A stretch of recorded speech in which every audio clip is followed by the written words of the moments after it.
Morning students. आप लोगों को इस चैनल पर जो कुछ भी पढ़ाया जाएगा उसका पीडीएफ फॉर्म में handwritten notes Telegram channel पर अपलोड कर दिया जाएगा। पहले आप लोग उसे वहां पे नोट कर लें, उसके बाद वीडियो को देखें। यहाँ वीडियो में जितना आवश्यक होगा आपको समझाने के लिए वो सारी चीज़ें लिखी जाएंगी, लेकिन नोट्स आप साफ सुथरा वहाँ पे ले सकते हैं और उसे नोट कर सकते हैं अच्छी तरह, जिससे आपको पढ़ने में सुविधा हो। तो चलिए हम लोग वीडियो को स्टार्ट करते हैं। तो स्टूडेंट्स, हम लोग पिछले लेक्चर्स में थर्मोडायनेमिकल इक्विलिब्रियम तक बात कर चुके थे। तो सबसे पहले पिछला देख लेते हैं, हेडिंग यही लास्ट वाली क्या थी, थर्मोडायनेमिकल इक्विलिब्रियम। इसके बारे में बात कर चुके थे।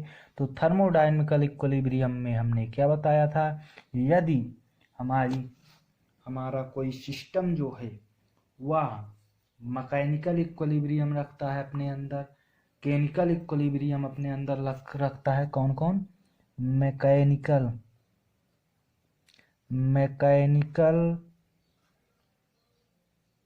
Plus chemical plus thermal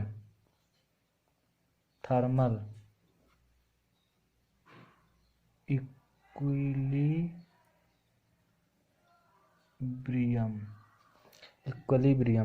mechanical, chemical और थर्मल, इन तीनों इक्विलिब्रियम को अपने अंदर रखता है।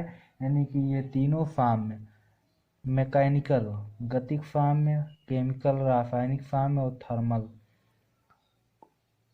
ऊष्मीय फॉर्म में। ठीक, इन तीनों तीनों इक्विलिब्रियम को अपने अंदर रखता है। तो ऐसा सिस्टम हमारा कहलाता है। तो यह सिस्टम जो है थर्मोडायनेमिकल इक्विलिब्रियम में कहलाता है।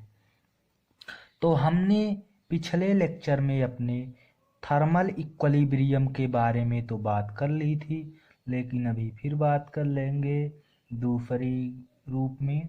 और इसको पिछले लेक्चर में हमने बात कर ली है, तो हमने कहा था कि अगले लेक्चर में अपने इन दोनों के बारे में बात करेंगे, जिससे आपको थर्मोडायनेमिकल इक्विलिब्रियम समझ में आ जाएगा पूर्ण रूप से। इसके बारे में बात कर चुके हैं। थर्मल इक्विलिब्रियम क्या होता है? जो ऐसा सिस्टम जो कि अपनी सराउंडिंग के साथ या सराउंडिंग में रखने के पश्चात उनमें टेम्परेचर का डिफरेंस ना हो या टेम्परेचर का ट्रांसफॉर्मेशन ना हो। जब टेम्परेचर का दोनों में सराउंडिंग और सिस्टम के बीच में यदि टेम्परेचर डिफरेंस होगा तभी टेम्परेचर ट्रांसफर होगा, और टेम्परेचर ट्रांसफर होगा तो थर्मल इक्विलिब्रियम में नहीं कहा जाएगा। यानी कि जब हम अपने सिस्टम को जहाँ रखते हैं तो उसे छोड़कर चारों तरफ की चीज़ें क्या कहलाती हैं? सराउंडिंग। यानी कि अपनी सराउंडिंग के साथ वो इक्विलिब्रियम रखता है, यानी कि टेम्परेचर का आदान प्रदान या ट्रांसफर नहीं करता है। तो ऐसा सिस्टम क्या कहलाता है? थर्मल इक्विलिब्रियम में कहलाता है। ठीक है, तो इसके बारे में बात कर चुके थे। हम लोग बात कर लेते हैं सबसे पहले मैकेनिकल इक्विलिब्रियम में। इसके बारे में बात कर लेते हैं क्या होता है, ताकि थर्मोडायनेमिकल इक्विलिब्रियम समझ में आ जाए। हमने तो डिफिनीशन में वैसे कह दिया था। मैकेनिकल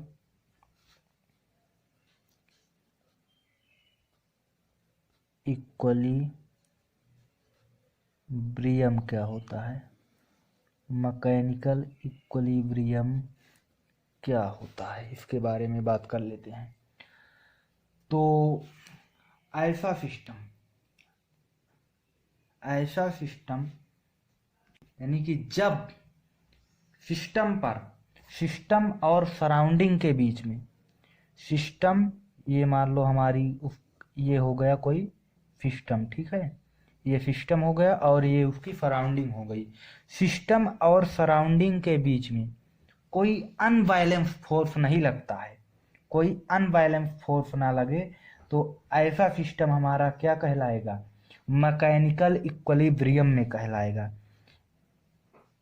यानी कि इनके और इनके बीच में अनबैलेंस फोर्स ना लगे। अनबैलेंस फोर्स का मतलब क्या हुआ, कुछ ऐसा ना लगे कि मान लो सिस्टम पर 5 न्यूटन का फोर्स लग रहा है और इस पर कितने का, 10 न्यूटन का सराउंडिंग पर। ये क्या है हमारी सराउंडिंग है, और ये क्या है, ये सिस्टम है। तो ऐसा कुछ ना हो कि ये नहीं होना चाहिए। क्या हो तो होना क्या चाहिए, हमारे सिस्टम और सराउंडिंग पर क्या होना चाहिए, इक्वल फोर्स लगे। 5 न्यूटन का मान लो इस पर लग रहा है सिस्टम पर, तो 5 ही न्यूटन सराउंडिंग पर भी लगे। यानी कि मैकेनिकल इक्विलिब्रियम में लिखा जाएगा कि हमारे सिस्टम और सराउंडिंग के बीच में अनइक्वल फोर्स ना काम करें। तो ऐसे सिस्टम को मैकेनिकल इक्विलिब्रियम में कहेंगे, हमारा सिस्टम मैकेनिकल में कहा जाएगा। अगली बात हम लोग कर लेते हैं, समझ में आ गए। अगली बात हम लोग कर लेते हैं केमिकल इक्विलिब्रियम के बारे में। केमिकल इक्विलिब्रियम, केमिकल इक्विलिब्रियम के बारे में। तो केमिकल इक्विलिब्रियम क्या होता है भैया, इसका मतलब होता है कि हमारा सिस्टम जो है ये कोई ऐसी टेंडेंसी ना रखता हो, ये जो है अपने, हमारा सिस्टम जो है अपने इंटरनल स्ट्रक्चर में चेंज ना करे। अपने इंटरनल, इसका स्ट्रक्चर जो है इंटरनल, उसमें चेंज करने की टेंडेंसी ना रखता हो। टेंडेंसी का मतलब क्या होता है, टेंडेंसी का मतलब होता है कि रखना ना चाहता हो, उसकी इच्छा ना हो। यानी कि हमारा सिस्टम अपने इंटरनल स्ट्रक्चर में चेंज ना करना चाहे और मैटर भी, अपने मैटर को भी ट्रांसफर ना करना चाहे। तो ऐसा जो होगा, ऐसा सिस्टम जो होगा केमिकल इक्विलिब्रियम में कहा जाएगा। इंटरनल स्ट्रक्चर का मतलब समझ रहे हैं आप लोग ना, जैसे ये है, ये अपने शेप को, स्ट्रक्चर को, उसका जो स्ट्रक्चर है, मान लो हमारा सिस्टम इस स्ट्रक्चर का है, तो वो अपना इसी स्ट्रक्चर का बना रहना चाहता है, वो अपने स्ट्रक्चर में कोई चेंज नहीं करना चाहता। मान लो कुछ ऐसा हो गया, तो इसने, ये भी हमारा सिस्टम है, मान लो इस शेप में हो गया, ठीक है, इस शेप में हो गया, तो ये अपने यही सिस्टम था, मान लो ये जो है इस शेप में हो गया, तो इसने अपने इंटरनल स्ट्रक्चर या स्ट्रक्चर को चेंज कर दिया ना, तो ये केमिकल इक्विलिब्रियम में नहीं कहा जाएगा। ये अपने स्ट्रक्चर को बनाए रखे, ऐसी कोई टेंडेंसी ना रखे कि जिससे कि वो अपने इंटरनल स्ट्रक्चर में चेंज करना चाहे और अपने मैटर को भी ट्रांसफर ना करना चाहे। जाहिर सी बात है, अगर हम अपने मैटर को ट्रांसफर करते हैं तो कुछ ना कुछ हमारे अंदर तो चेंज आएगा ही। कैसे, मान लो कोई सेब है, ठीक है, कोई सेब है, सेब भी हमारा सिस्टम ही हुआ ना। कहते हैं यूनिवर्स का एक, ओ सिस्टम जो होता है यूनिवर्स का एक पार्ट होता है। तो मान लो कोई सेब है, सेब है, ठीक है भाई। अब सेब मान लो अपना स्ट्रक्चर नहीं चेंज करना चाहता, लेकिन मैटर को वो ट्रांसफर करता है, कर सकता है। तो यदि सेब के इतने भाग को काट के निकाल लिया जाए, मान लो हमने उसके मैटर को, मैटर ही तो उसमें से निकाला, मैटर को तो निकाल लेते हैं, ठीक है, मैटर को निकाल लेते हैं, तो क्या उसके शेप में चेंज नहीं हुआ, उतनी दूर दूसरे शेप का हो जाएगा ना, कट जाएगा उतनी दूर, तो उसके शेप में भी चेंज हो जाएगा। तो ऐसे स्ट्रक्चर जो है, ऐसे सिस्टम जो है, क्या कहे जाएंगे, केमिकल इक्विलिब्रियम में नहीं कहे जाएंगे। ये हमारा जो होगा केमिकल इक्विलिब्रियम में कहा जाएगा, ठीक है। आगे हम लोग थर्मल इक्विलिब्रियम के बारे में बात कर चुके थे, लेकिन ठीक है, तो आगे हम लोग बात कर लेते हैं, पिछले वीडियो में थर्मल इक्विलिब्रियम के बारे में बात कर चुके हैं हम लोग, एक बार कहो तो बता दें। ऐसा सिस्टम जिसे उसके सराउंडिंग के बीच में, सराउंडिंग मान लो ये सिस्टम हो गया हमारा, ये सराउंडिंग है, तो यहाँ रखा जाए तो इसमें जो है हीट का फ्लो ना हो, सिस्टम और सराउंडिंग के बीच में हीट का फ्लो ना हो।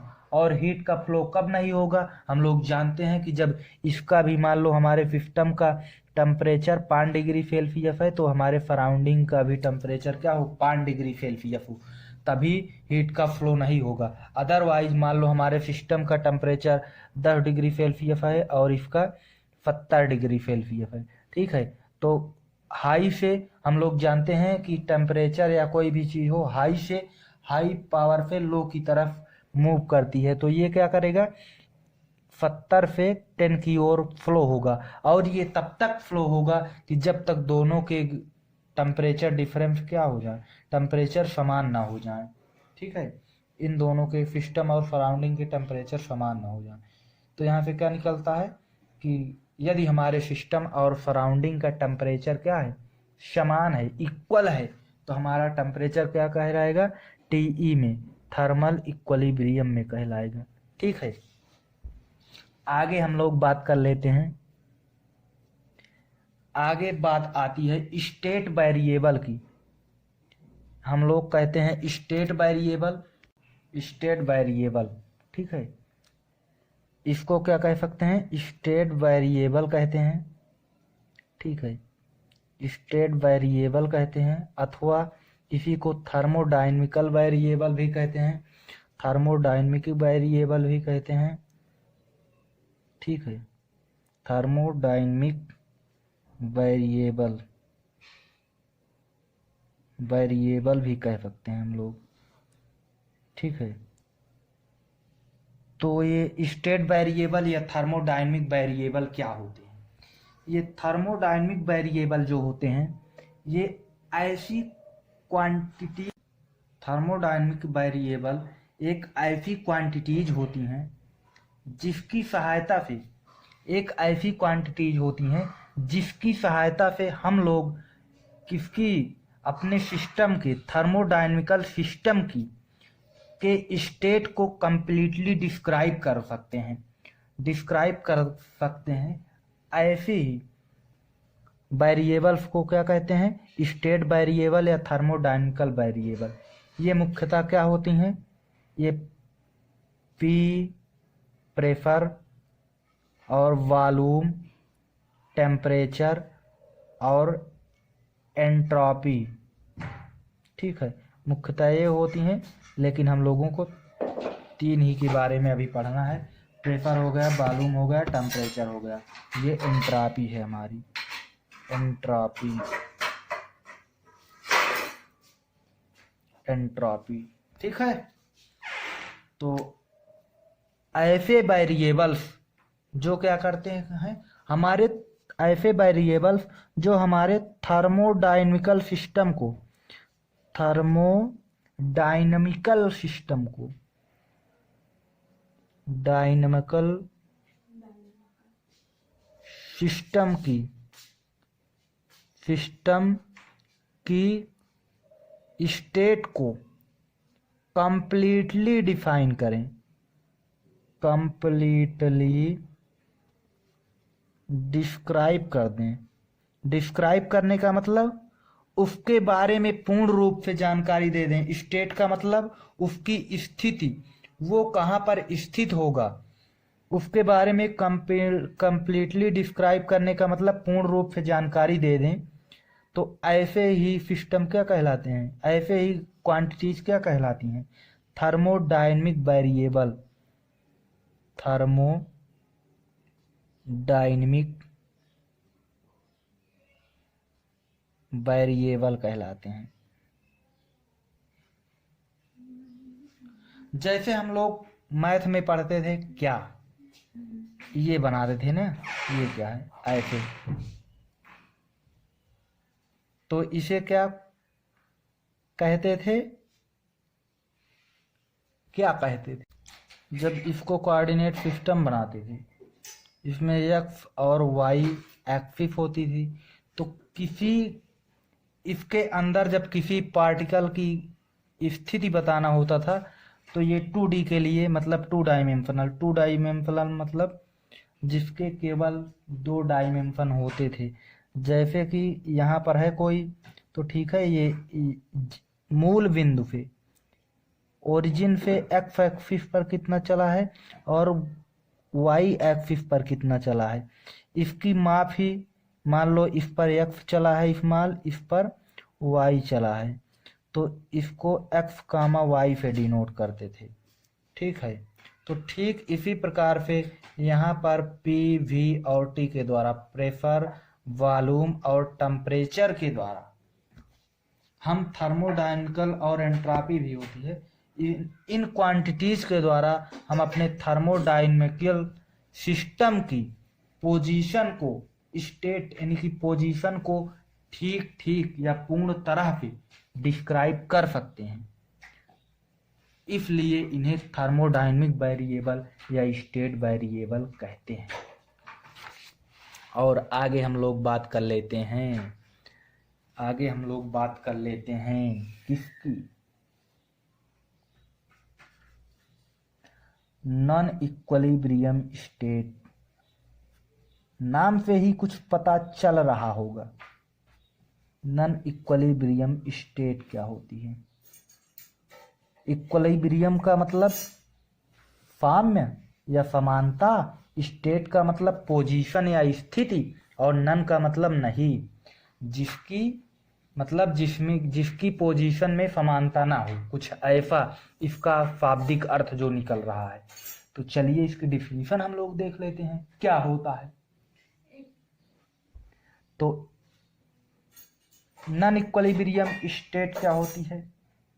इक्विलिब्रियम स्टेट हम लोगों ने थर्मोडायनामिकल पढ़ रहे हैं, तो किसकी नॉन इक्विलिब्रियम स्टेट पढ़ेंगे हम लोग। तो नॉन इक्विलिब्रियम स्टेट हम लोग लिख रहे हैं अगर, तो इसका मतलब हम लोग पढ़ के आ रहे हैं थर्मोडायनामिकल फिजिक्स पढ़ रहे हैं। तो यहाँ नॉन थर्मोडायनामिक इक्विलिब्रियम स्टेट पढ़ रहे हैं, समझ लो, लिखे हैं नॉन इक्विलिब्रियम स्टेट यानी कि नॉन थर्मोडायनामिकल इक्विलिब्रियम स्टेट पढ़ रहे हैं हम लोग।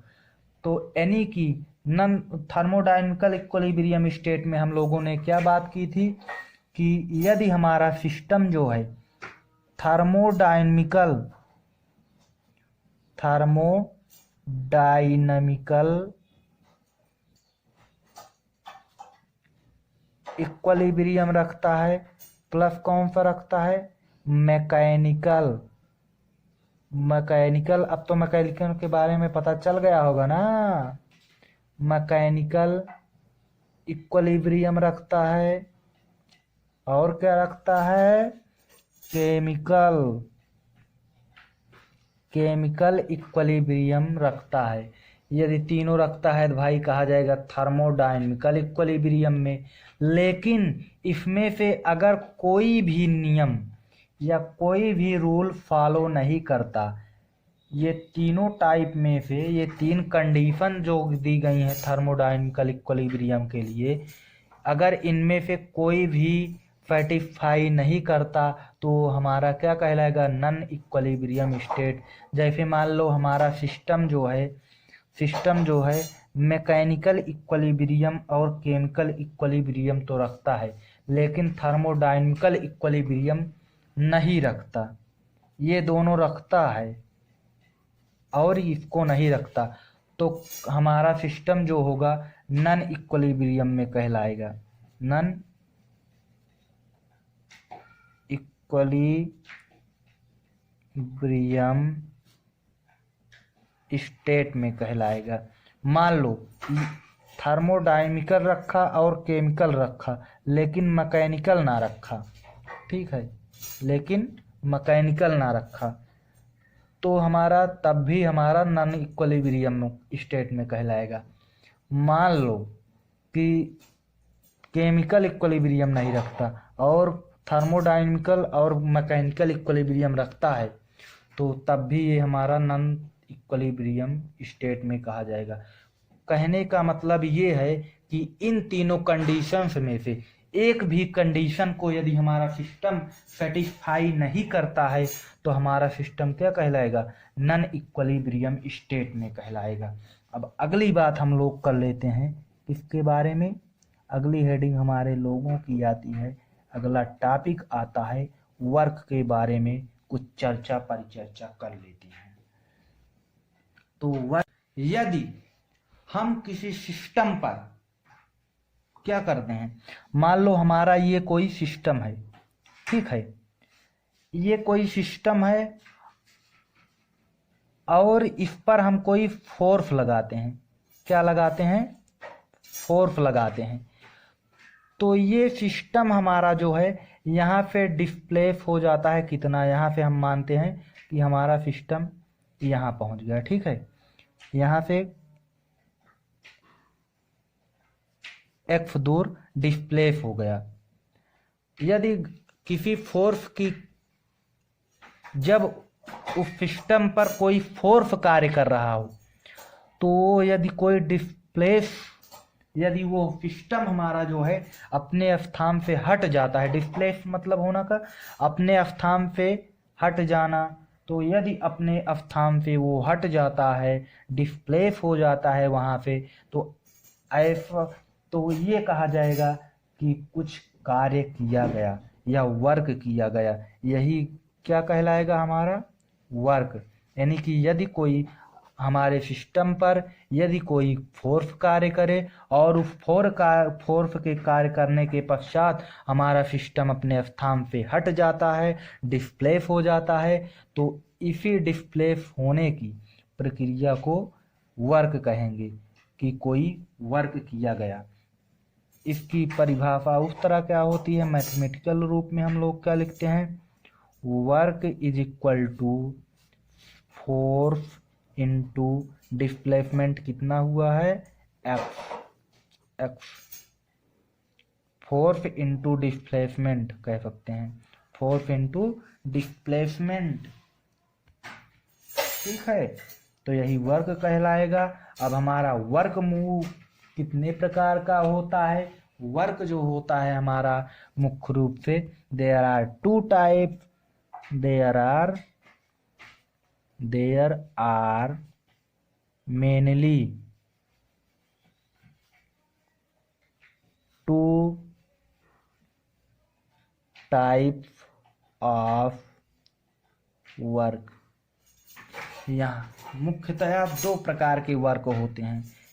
नंबर फर्स्ट जो होता है, किसके बारे में हम लोग चर्चा करेंगे, एक्सटर्नल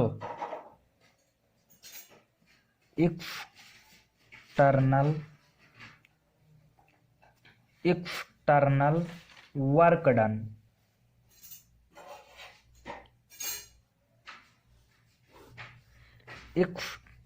क्या लिख दिए भाई, external work done. External work done के बारे में बात कर लेते हैं।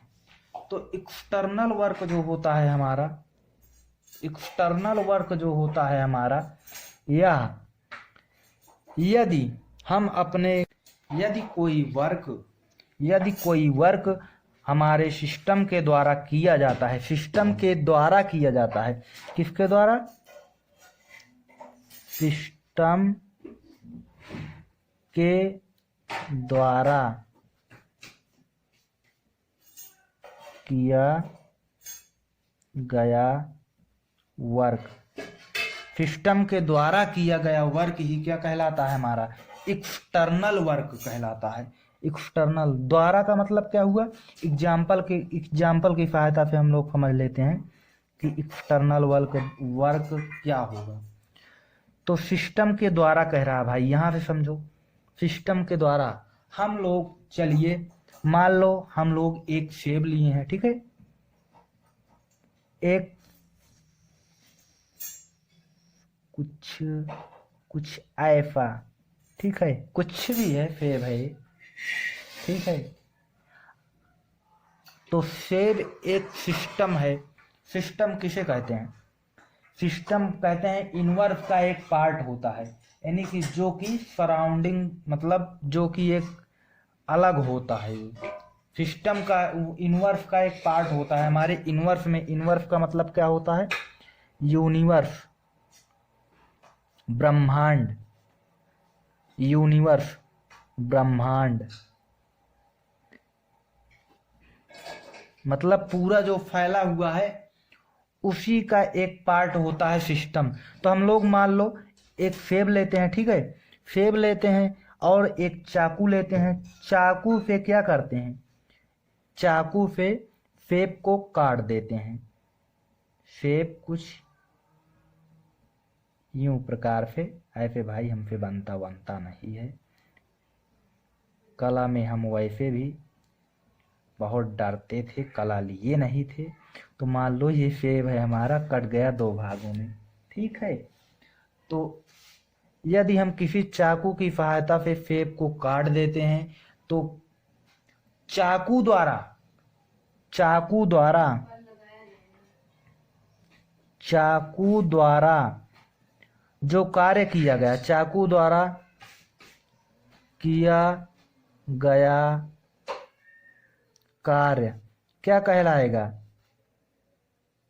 External, external work, external work चाकू द्वारा। चूंकि चाकू, इसमें कहा गया है ना सिस्टम द्वारा किया गया कार्य, एक्सटर्नल वर्क कहलाता है। समझ में आया? चाकू द्वारा किया गया। और इसी में हम लोग दोनों पढ़ लेते हैं, कंपेरिजन करके अच्छा लगेगा, अच्छी तरह से तैयार होगा। तो और चाकू द्वारा किया गया कार्य, चूंकि चाकू भाई सिस्टम द्वारा किया गया कार्य है तो इसलिए इसको एक्सटर्नल फोर्स कहेंगे। और इंटरनल दूसरा क्या होता है हमारा? दूसरा क्या होता है? इंटरनल वर्क, फोर्क लिख रहे हैं, वर्क काट दो, इंटरनल वर्क, ठीक है। इंटरनल वर्क क्या होगा? मान लो सिस्टम पर, पहले थोड़ा डिफिनीशन लिख देते हैं ऐसे, सिस्टम पर किया गया कार्य क्या कहलाएगा? सिस्टम पर किया जाता है जो कार्य, वही इंटरनल वर्क कहलाता है। इंटरनल वर्क, जैसे चाकू द्वारा सेब को काटा गया, तो चाकू भी हमारा एक सिस्टम है भाई, वो भी इनवर्स का पार्ट है, यूनिवर्स का पार्ट है। और हमारा सेब जो है वो भी एक सिस्टम है, वो भी यूनिवर्स का पार्ट है। तो यानी कि सेब पर जो कार्य हुआ, किस पर? सेब पर। सेब कटा ना, तो सेब के इंटरनल चेंज आ गया, तो इसमें जो कार्य हुआ वो क्या कहलाएगा? इंटरनल वर्क कहलाएगा। क्या कहलाएगा? इस पर जो वर्क हुआ वो क्या कहलाएगा? इंटरनल, इंटरनल वर्क कहलाएगा, ठीक है। सेब पर, चूंकि सिस्टम पर हुआ, ये कह रहा है सिस्टम पर किया गया कार्य क्या कहलाता है? Internal work. तो सेब भी एक सिस्टम था, इस पर कार्य हुआ तो ये इंटरनल वर्क कहलाएगा, और चाकू द्वारा किया गया कार्य एक्सटर्नल वर्क कहलाएगा, ठीक है। अब एक एग्जांपल और ले लेते हैं हम लोग, जो कि मान लो, ठीक है, अब थर्मोडायनेमिक्स पढ़ रहे हैं तो थर्मोडायनेमिक्स में थोड़ा आते हैं। थर्मोडायनेमिक्स में मान लो भैया कि गर्मी है, खूब खूब गर्मी है और पसीना हुआ है, पसीना निकल रहा है, ठीक है, शरीर से पसीना निकल रहा है। तो पसीना जब निकल रहा है तो हम मान लो उसको सुखवाएंगे एक फैन की सहायता से। किसकी सहायता से? एक फैन की सहायता से क्या करेंगे? पसीने को क्या करेंगे? सुखवाएंगे। पसीने को सुखवाएंगे तो इस फैन द्वारा, फैन एक सिस्टम है ना, तो फैन के द्वारा जो कार्य किया जाएगा वो क्या कहलाएगा? एक्सटर्नल, एक्सटर्नल, ठीक है। और मनुष्य के शरीर पर जो पसीना सूखेगा, मनुष्य भी एक सिस्टम है भाई, यूनिवर्स का ही पार्ट है, तो उसके पसीना हुआ था और सूख गया, फैन ने हवा दिया, सूख गया, तो फैन ने वर्क किया, उसे एक्सटर्नल वर्क कहेंगे। और मनुष्य के शरीर से पसीने का सूखना, वो क्या हो जाएगा, इंटरनल, उसके इंटरनल चेंज आया ना, मनुष्य के इंटरनल वर्क कहलाएगा। ठीक है, समझ में आया, इंटरनल वर्क कहलाएगा, चूंकि वो सिस्टम पर किया जा रहा है कार्य। ठीक, दोनों समझ में आई बातें। Work done by a thermodynamical system, हम लोग देखेंगे कि थर्मोडायनेमिकल सिस्टम द्वारा किया गया कार्य, किसी थर्मोडायनेमिकल सिस्टम द्वारा किया गया कार्य। तो इसमें सबसे पहले हम लोग कुछ फिगर बना लेते हैं, उसके बाद बातें चर्चा परिचर्चा करते हैं।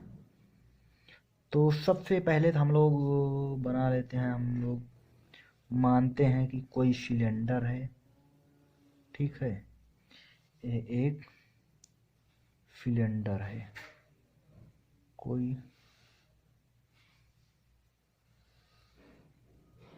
ठीक है, ये एक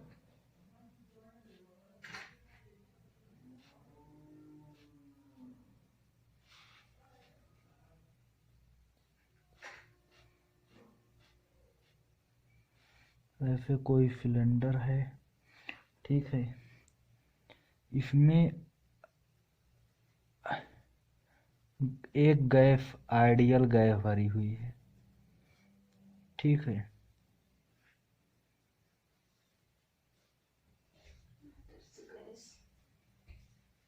आइडियल गैस भरी हुई है, इसमें हम लोग क्या भर रहे हैं, आइडियल गैस।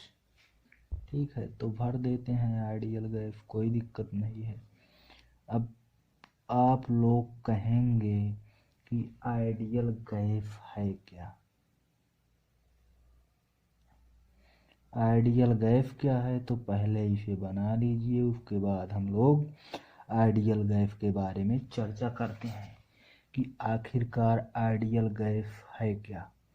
तो इसके ऊपर ये पिस्टन लगा दिए एक, और इसके ऊपर छोटे छोटे कुछ बेट रख दिए ताकि ये पिस्टन को दबाए रखें। ठीक है, अब ये जो हमारा है, इसकी सिलेंडर की साइड जो है ये इंसुलेटिंग है। इंसुलेटिंग का मतलब समझ रहे हैं ना, इंसुलेटिंग, इंफ्लुएटिंग का मतलब इससे हीट का ट्रांसफर नहीं हो सकता है। और बेस इसका क्या है, कंडक्टिंग है, क्या है, कंडक्टिंग है, यानी कि इससे हीट का ट्रांसफर हो सकता है। और हम लोग क्या करते हैं, हम लोग इस पर से कुछ बेट को हटा लेंगे, उसके बाद हमारी गैस जो है भाई, उसके बेट को जब हटाएंगे तो हमारी गैस के ऊपर से प्रेशर कम होगा, तो हमारी गैस जो है एक्सपैंड करेगी, एक्सपैंड फैलेगी, फैलेगी तो ये हमारा ये पिस्टन जो है, पिस्टन हमारा अपने स्थान पे इनिशियल स्टेज से डिस्प्लेस होगा, ऊपर जाएगा।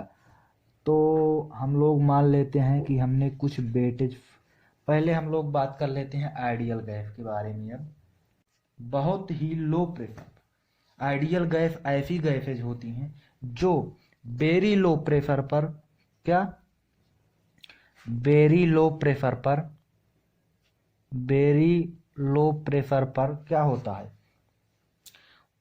उनके बीच, उनके इंटरमालिक्यूलर, उनके मालिक्यूल के अंदर जो इंटरमालिक्यूलर अट्रैक्शन होता है, गैसों के मालिक्यूल के बीच में जो इंटरमालिक्यूलर अट्रैक्शन है, यानी कि मालिक्यूल मालिक्यूल के बीच में, गैसों के मालिक्यूल एक मालिक्यूल से दूसरे मालिक्यूल के बीच में जो अट्रैक्शन होता है वो नेग्लिजिबल होता है यदि बहुत ही कम प्रेशर लगे उस गैस पर। इसलिए लो प्रेशर पर क्या होती हैं, एक रियल गैस जो होती है वो, एक रियल गैस जो होती है वेरी लो प्रेशर पर क्या होती है, पीवी बराबर एनआरटी या आरटी। ठीक है, इस इक्वेशन को फॉलो करती हैं, गैस के इक्वेशन को फॉलो करती हैं लो प्रेशर पर। तो इसलिए रियल गैस ही, रियल गैस क्या कहलाती हैं, आइडियल गैस। रियल गैस ही आइडियल गैस कहलाती हैं, आइडियल गैस कहलाती हैं, लेकिन किस पर, वेरी लो प्रेशर पर, वेरी लो प्रेशर पर। वेरी लो प्रेशर पर हमारी रियल गैसेज जो होती हैं यही आइडियल गैस की तरह बिहेव करती हैं, यही आइडियल गैस की तरह बिहेव करती हैं। ठीक है, तो अब हम लोग मानते हैं कि इसमें जो है कुछ, इसका पीवी डायग्राम बना लेते हैं ऐसे साइड में, पीवी डायग्राम, पीवी मतलब डायग्राम, इधर हो गया वॉल्यूम, ठीक है, इधर हो गया हमारा प्रेशर। ठीक है, पीवी डायग्राम मतलब ग्राफ पर दिखाना। अब हम लोग इस पर वॉल्यूम दिखा रहे हैं, इस पर प्रेशर दिखा रहे हैं। अब हम लोग मानते हैं कि इनिशियल स्टेट में हमारी गैस का जो प्रेशर है वो क्या है, P1 है, P1 है। मान लो हमारी ये यहाँ पर P नहीं, A मान लेते हैं, A मान लेते हैं, क्योंकि P1 प्रेशर मान रहे हैं तो कोई भी यहाँ मान लो प्रेशर यहाँ पर, इस पर P1 है और ये यहाँ पर वॉल्यूम जो है, वॉल्यूम वो V1 है। ठीक है, तो ये हमारा क्या हो गया, P1 V1, यानी कि प्रेशर P1 है और वॉल्यूम V1 है जब इतने वेट इस पर थे। ठीक है, अब हम कुछ वेट को रिड्यूस कर लेते हैं, यहाँ से रिमूव कर लेते हैं, हटा लेते हैं। तो हम मानते हैं हमारा पिस्टन जो है यहाँ से खिसक के यहाँ पहुँच जाता है। ठीक है, हमारा पिस्टन यहाँ पहुँच जाता है खिसक के। जब इससे वेट हटाएंगे तो ये पिस्टन हमारा हल्का हो जाएगा और गैस फैल जाएगी। जब गैस ऊपर की तरफ प्रेशर लगाएगी तो हमारा पिस्टन यहाँ से डिस्प्लेस होकर, हम लोग मानते हैं कि हमारा पिस्टन यहाँ डीएफ डिस्प्लेसमेंट, हम लोग मानते हैं कि वेट हटाने के बाद डीएफ डिस्प्लेस हो गया ऊपर की तरफ। ठीक है, तो जब हम लोग सोचते हैं कि जब ये ऊपर डिस्प्लेस हुआ होगा तो पिस्टन पर पहले मतलब ज़्यादा भार था, ज़्यादा वेट था, तो गैस के ऊपर प्रेशर ज़्यादा था। अब वेट को कम किए, ये ऊपर की तरफ खिसका तो हमारी गैस पर क्या होगा, प्रेशर कम हुआ होगा। तो हम मानते हैं कि हमारा प्रेशर जो है घट के यहाँ पहुँचता है। ठीक है, यहाँ से ऐसे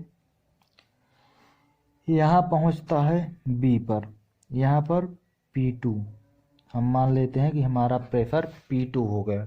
ठीक है, अब P2 हो गया, लेकिन अब यहाँ पर वॉल्यूम कितना है, हम लोग मानते हैं V2।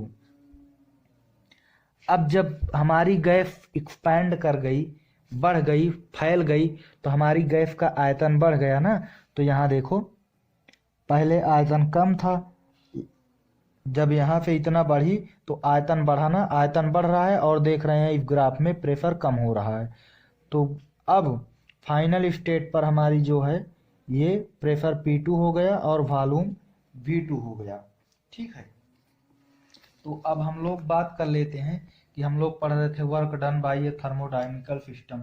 तो वर्क कितना किया जाएगा, इसको ऊपर यहाँ तक डिस्प्लेस करने में वर्क कितना किया गया वही निकालना है हम लोगों को। तो हम लोग मान लेते हैं, चूंकि यहाँ पे वर्क होता है work done. Work is equal to होता है, हम लोग जानते हैं, force into displacement. Force into displacement होता है ना, फोर्स इनटू डिस्प्लेसमेंट होता है वर्क इज इक्वल टू। और हम लोग जानते हैं कि चूंकि हम लोग क्या जानते हैं, फोर्स की जगह पर क्या लिख सकते हैं, फोर्स या बल, बल इज इक्वल टू, नहीं यहाँ पे नहीं, यहीं पे लिखते हैं, चूंकि होता है दाब बराबर, या जिसे प्रेशर कहेंगे, प्रेशर P बराबर बल F बटा क्षेत्रफल A हो जाएगा। ठीक है, तो यहाँ से हम लोग फोर्स क्या निकाल सकते हैं, इसलिए फोर्स क्या हो जाएगा, F इज इक्वल टू, जब इसको इधर पक्षांतर करेंगे तो P इंटू A हो जाएगा ना। तो यहाँ इक्वेशन नंबर फर्स्ट में रिप्लेस कर देते हैं।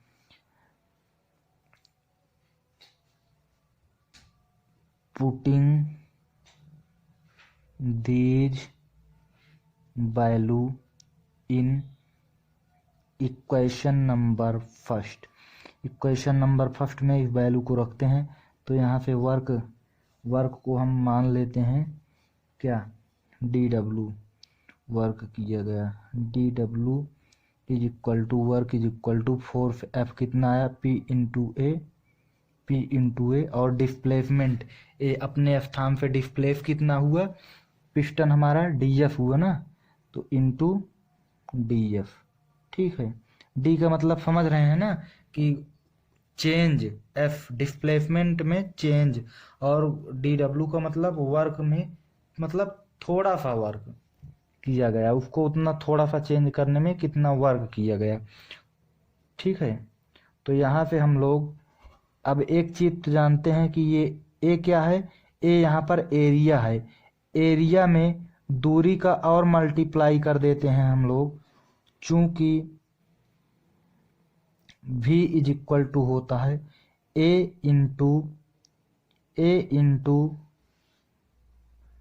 डिस्टेंस, कुछ भी मान लेते हैं x, या एफ ही मान लेते हैं, यहाँ एफ है तो ठीक है, ए इंटू एफ, जहाँ ए एरिया है और एफ क्या है, डिस्प्लेसमेंट है कह सकते हैं, या दूरी है, डिस्टेंस या डिस्प्लेसमेंट।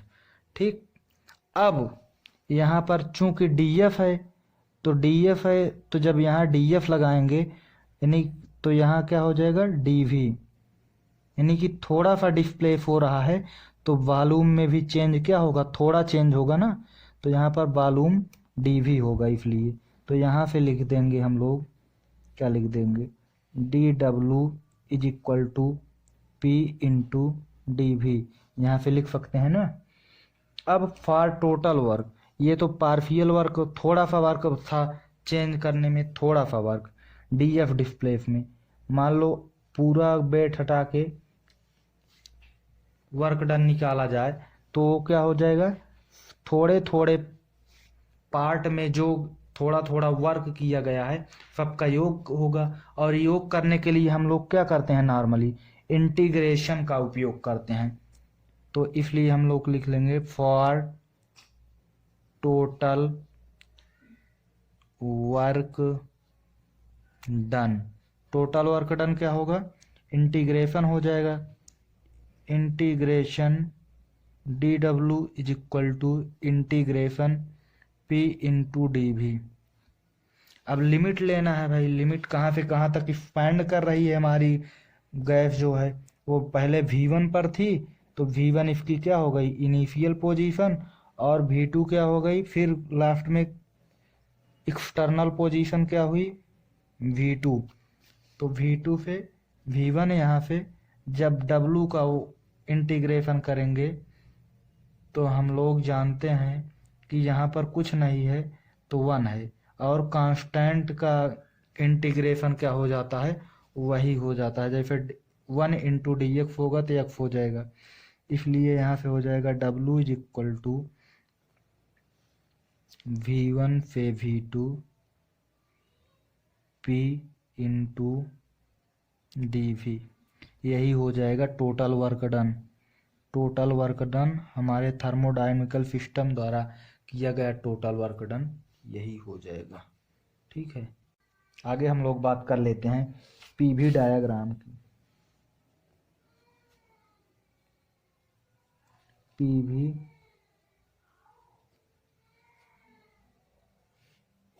डायग्राम की। पीवी डायग्राम क्या होता है? हम लोग जैसे ग्राफ, यदि कोई ग्राफ प्लॉट करते हैं, एक ग्राफ प्लॉट करते हैं, वो ग्राफ किसके किसके बीच हो? यदि वॉल्यूम और प्रेशर के बीच में रिलेशन बताता हो, एक ऐसा ग्राफ हम लोग प्लॉट करें, प्लॉट मतलब खींचना, जो कि किसके किसके बीच में, जैसे अभी हम लोग ने प्लॉट किया था, क्या प्लॉट किया था, ऐसे तो प्लॉट किए थे, ए पर था P1 V1 और उसके बाद थोड़ा ऐसे ऐसे, ठीक, ये V1 था, ये V2 हो गया, ठीक, यहाँ पर B पोजीशन थी, P2 V2। तो ये हमारा क्या है, ये ग्राफ जो खींचा गया है ये प्रेशर और वॉल्यूम में रिलेशन बता रहा है। तो ऐसा ग्राफ जो, यदि हम लोग एक ग्राफ प्लॉट करें जो कि रिलेशन बताए किसमें, प्रेशर और वॉल्यूम के बीच में रिलेशन बताए, ऐसे ही ग्राफ को पीवी डायग्राम कहते हैं। ठीक, प्रेशर और वॉल्यूम के बीच में रिलेशन बताए ऐसे ही ग्राफ को क्या कहते हैं। आगे हम लोग बात कर लेते हैं किसके बारे में, इंटरनल एनर्जी के बारे में। इंटरनल एनर्जी क्या होती है? इंटरनल एनर्जी क्या होती है? तो ऐसी एनर्जी जो वस्तु के अंदर, किसी सिस्टम के अंदर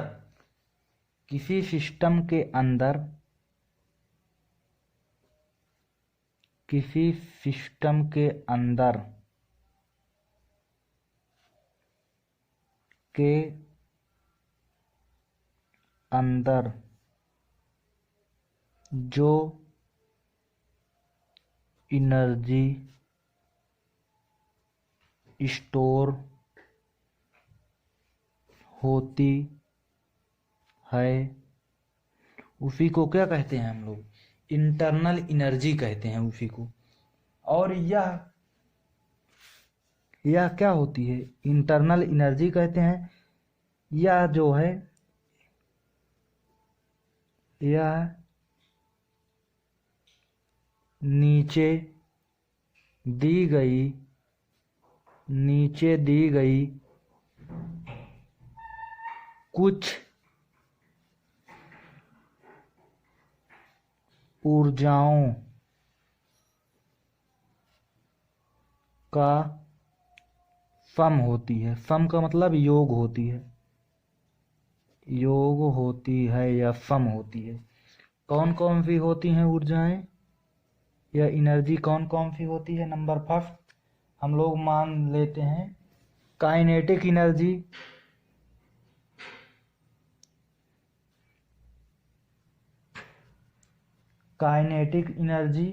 due to translation. Kinetic energy का मतलब ट्रांसलेशन, जब कोई वस्तु या कोई सिस्टम ट्रांसलेशन मोशन करता है तो काइनेटिक एनर्जी उत्पन्न होती है ना। तो kinetic energy due to translation motion, और रोटेशन एनर्जी,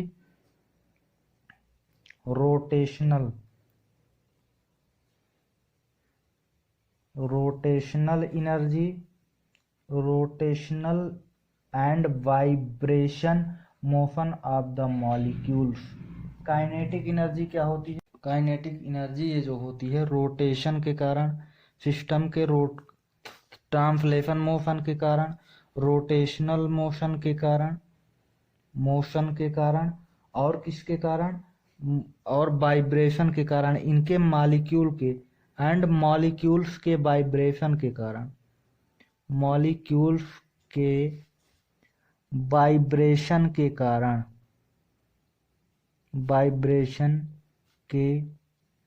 कारण उत्पन्न होती है। कुल मिला के ये समझो, काइनेटिक एनर्जी का मतलब काइनेटिक एनर्जी, और दूसरा क्या, इन सब कारणों से उत्पन्न होती है। और दूसरा क्या, पोटेंशियल एनर्जी,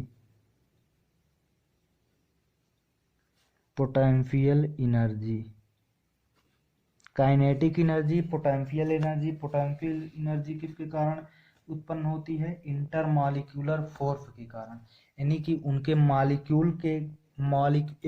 उनके एक मॉलिक्यूल से दूसरे मॉलिक्यूल के बीच में जो अट्रैक्शन होता है, उससे जो एनर्जी उत्पन्न होती है वो पोटेंशियल एनर्जी होती है। विच डिपेंड्स, जो कि डिपेंड करती है किस पर? सेपरेशन बिटवीन द मॉलिक्यूल्स के बंटवारे के ऊपर से उत्पन्न होती है। ठीक है, तो उसे पोटेंशियल एनर्जी कहते हैं।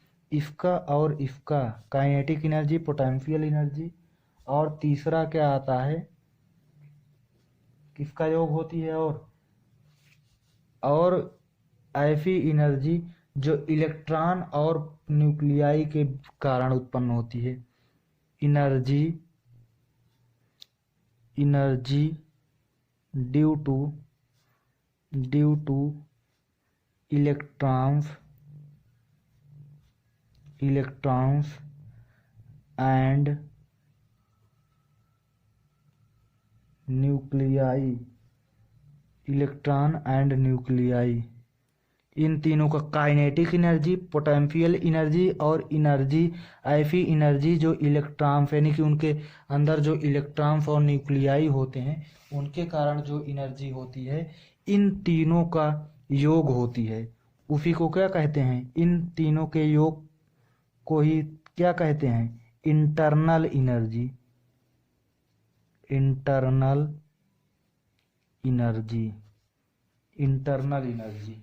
लेकिन एक बहुत ही अच्छी बात यहाँ से ये निकलती है कि इंटरनल एनर्जी जो होती है हमारे सिस्टम की, नोट चाहे लगा सकते हैं, हमारे सिस्टम की इंटरनल एनर्जी जो होती है, हमारे सिस्टम की इंटरनल एनर्जी जो होती है उसे कंप्लीटली का मतलब पूर्ण रूप से मीजर का मतलब समझ रहे हैं, मापा नहीं जा सकता। उसे पूर्ण रूप से क्या नहीं किया जा सकता? मीजर नहीं किया जा सकता।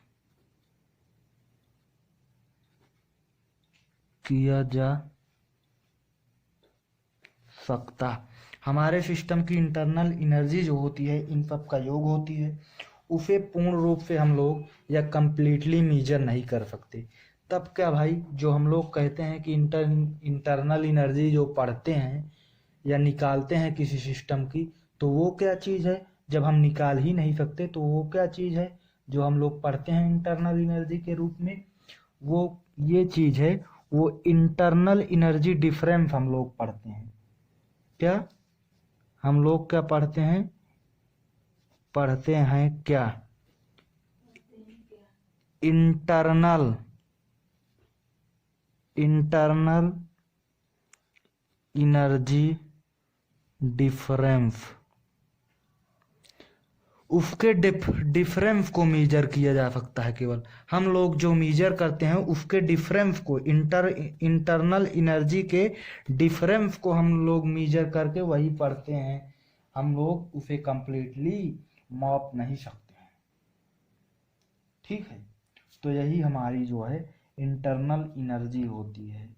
जैसे हम लोग मानते हैं कोई सिस्टम है हमारा जो फर्स्ट स्टेट पर था, सिस्टम हमारा जो है कोई हम लोग मानते हैं, सिस्टम जो है वो फर्स्ट स्टेट पर है, फर्स्ट स्टेट पर है तो उसकी इंटरनल एनर्जी क्या है, U1 है। और सिस्टम हमारा जब सेकंड स्टेट पर जाता है, यानी कि सिस्टम हमारा सेकंड स्टेट कह सकते हैं या फाइनल स्टेट, जब उसको कुछ ऊर्जा या हीट दी जाती है, क्यों हीट दी गई, मान लो इस सिस्टम को क्यों हीट जब दी गई तो ये सेकंड स्टेट या फाइनल स्टेट पर पहुंचा, तो उसकी एनर्जी क्या हो गई, U2 हो गई। तो हम लोग पढ़ते क्या हैं, U2 minus U1, U2 minus U1 is equal to दी गई एनर्जी Q माइनस किया गया वर्क, यही हम लोग निकालते हैं। और ये देख रहे होंगे आप लोग कि इंटरनल एनर्जी के बेस डिफरेंस, यही हम लोग पढ़ते हैं और इंटरनल एनर्जी को हम लोग कंप्लीटली नहीं मेजर कर सकते। तो आज हम लोग यहीं पर अपनी क्लास को विराम देते हैं और इसके आगे हम लोग अगली क्लास में पढ़ेंगे। तब तक के लिए धन्यवाद।